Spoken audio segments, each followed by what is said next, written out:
Hello বন্ধুরা, good morning and welcome back to my daily study routine episode 21।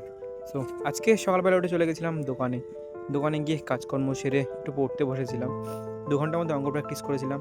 তারপরে সন্ধেবেলা একটু বাইরের দিকে গেছিলাম। তারপরে বাড়িতে এসে খাওয়া দাওয়া করে আবার বসে গেছিলাম পড়াশোনা করার জন্য। আজকে প্রথমে শুরু করেছিলাম অঙ্কটা দিয়ে। অঙ্কটা কাজের ওখানে করেছিলাম কিছুটা, আর বাড়ি এসে রিভিশনটা করে নিয়েছিলাম। তারপরে একটুখানি ব্রেক নিয়ে আমি আবার বসে যাই রিজনিং করার জন্য। রিজনিংটা আপাতত আমি প্রিভিয়াস ইয়ার দিকে প্র্যাকটিস করছি। আজকে আমি দুটো সেট প্র্যাকটিস করেছিলাম। তারপরে আমি করেছিলাম হিন্দিটা প্রতিদিন পড়তে হবে, কিন্তু আমার হয়ে উঠছে না, অন্য সব সাবজেক্টগুলোও করতে হবে সেই জন্য। তো তারপরে আমি স্ট্যাটিক জিকেটা পড়ছিলাম। স্ট্যাটিক জিকেটা কমপ্লিট করে তারপরে বাইরে থেকে এসে একটু বসেছিলাম পড়তে।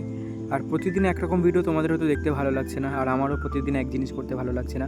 সো ডিফারেন্ট কিছু করার চেষ্টা করছি। সাথে থেকো, পাশে থেকো। চ্যানেলটা যারা এখনও সাবস্ক্রাইব করোনি অবশ্যই চ্যানেলটা সাবস্ক্রাইব করে রেখো। টাটা।